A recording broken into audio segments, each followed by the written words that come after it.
नमस्कार दोस्तों, स्वागत है आपका कल्कि पुराण के छठे अध्याय में।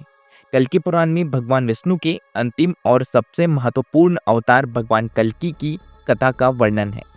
अध्याय 4 में हमने भगवान कल्कि के जन्म और उनके दिव्य स्वरूप का वर्णन किया।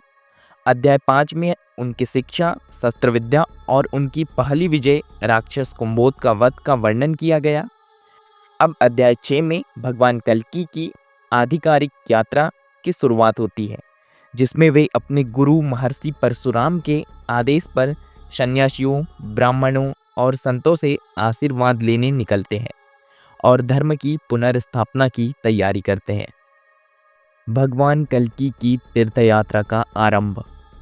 महर्षि परशुराम ने भगवान कल्कि को धर्मनीति और शस्त्र विद्या में निपुण बना दिया था। जब उन्होंने देखा कि अब भगवान कल्कि संपूर्ण रूप से धर्म स्थापना के लिए तैयार हो चुके हैं, तो उन्होंने उन्हें एक महत्वपूर्ण आदेश दिया।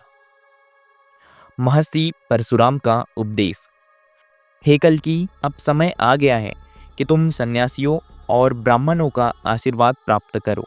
वेदों और शास्त्रों के अनुसार जब कोई भी राजा या योद्धा किसी महान कार्य के लिए आगे बढ़ता है, तो उसे पहले विद्वानों, संतों और गुरुओं से आशीर्वाद लेना चाहिए। तुम भारत के विभिन्न तीर्थ स्थलों की यात्रा करो और वहाँ के ऋषियों से धर्म, नीति और युद्ध नीति का ज्ञान प्राप्त करो। इससे तुम्हारे भीतर आध्यात्मिक शक्ति और अधिक प्रबल होगी। भगवान कल्कि ने अपने गुरु की आज्ञा को शिरोधार्य किया और अपनी पहली यात्रा पर निकल पड़े। विभिन्न ऋषियों और संतों से भेंट।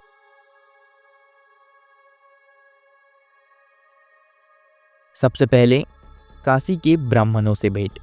भगवान कल्कि सर्वप्रथम काशी वाराणसी पहुंचे, जो कि ज्ञान और भक्ति का प्रमुख केंद्र था। उन्होंने वहां के ब्राह्मणों से आशीर्वाद लिया और यज्ञों में भाग लिया। वहां के ऋषियों ने उन्हें बताया कि कलयुग के अंत में धर्म की पुनर्स्थापना करने के लिए शक्ति के साथ साथ संयम और धैर्य की भी आवश्यकता है। उन्होंने भगवान कल्कि को यह भी बताया कि अधर्मियों को पराजित करने के लिए केवल बल ही नहीं, बल्कि नीति और कूटनीति का भी उपयोग करना होगा। इसके बाद दूसरी भेंट प्रयागराज में, इलाहाबाद में महर्षि भारद्वाज से भेंट। इसके बाद भगवान कल्कि प्रयागराज पहुंचे, जहां उन्होंने महर्षि भारद्वाज से भेंट की। महर्षि भारद्वाज ने उन्हें दंडनीति, राजनीति का ज्ञान दिया।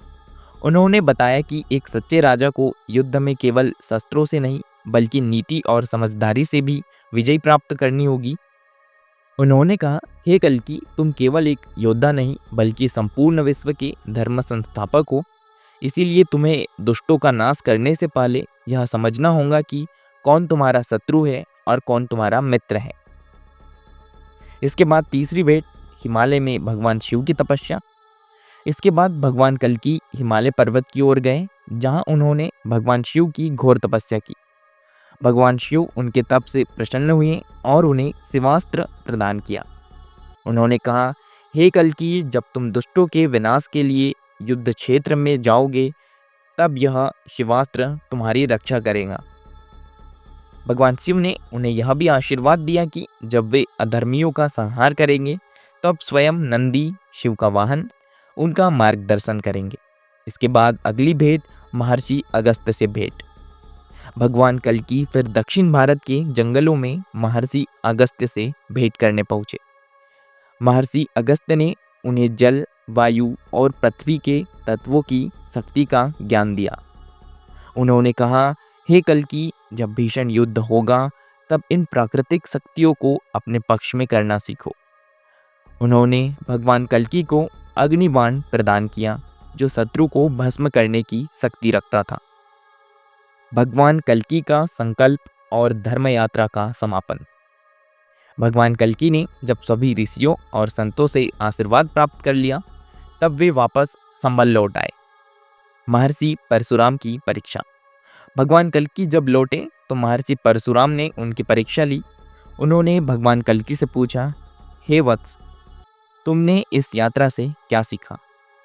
भगवान कल्कि ने उत्तर दिया, हे गुरु, मैंने सीखा कि धर्म की पुनर्स्थापना केवल युद्ध से नहीं होती, बल्कि ज्ञान, संयम, नीति और भक्ति से भी होती है। महर्षि परशुराम अत्यंत प्रसन्न हुए और उन्होंने घोषणा की, अब तुम पूर्ण रूप से तैयार हो। अब समय आ गया है कि तुम अधर्मियों का नाश करो और सत्युग की स्थापना के लिए आगे बढ़ो। दोस्तों, इस अध्याय का सारांश क्या है, चलिए हम जानते हैं। भगवान कल्कि ने अपने तीर्थ यात्रा की शुरुआत की और विभिन्न ऋषियों से ज्ञान प्राप्त किया। काशी में उन्होंने ब्राह्मणों से वेदों और धर्म की गहराइयों को समझा। प्रयाग में महर्षि भारद्वाज से राजनीति और दंड नीति का ज्ञान प्राप्त किया। हिमालय में भगवान शिव की तपस्या कर शिवास्त्र प्राप्त किया। महर्षि अगस्त्य से प्रकृति तत्वों और अग्निबाण का रहस्य जाना। महर्षि परशुराम ने उनकी परीक्षा ली और घोषणा की कि वे अब धर्म युद्ध के लिए पूर्ण रूप से तैयार हैं। दोस्तों, इस अध्याय का निष्कर्ष क्या है, चलिए हम जानते हैं। यह अध्याय हमें सिखाता है कि किसी भी महान कार्य को करने से पहले ज्ञान, संयम, नीति और आध्यात्मिक शक्ति प्राप्त करना आवश्यक होता है। भगवान कल्कि केवल युद्ध करने के लिए नहीं, बल्कि संपूर्ण धर्म युग की स्थापना के लिए आए थे। इस अध्याय के माध्यम से हमें यह भी समझना चाहिए कि जब भी कोई बड़ा लक्ष्य प्राप्त करना हो तो हमें पहले योग्य गुरु से मार्गदर्शन लेना चाहिए और धैर्यपूर्वक अपनी शक्ति को विकसित करना चाहिए। अब आगे क्या होगा? भगवान कल्कि अब अपने पहले बड़े युद्ध के लिए आगे बढ़ेंगे। वे अधर्मियों के राज्यों पर चढ़ाई करेंगे। उनका पहला सामना किन शासक से होगा? तो दोस्तों, इन सभी प्रश्नों का उत्तर अध्याय 7 में मिलेगा। तो दोस्तों, ये था आज का अध्याय 6। अगर अध्याय पसंद आया हो, वीडियो पसंद आया हो तो वीडियो को लाइक करें, चैनल को सब्सक्राइब करें ताकि और ऐसे अध्याय आपको जानने के लिए मिले। मिलते हैं इसी के तरह अगले अध्याय में।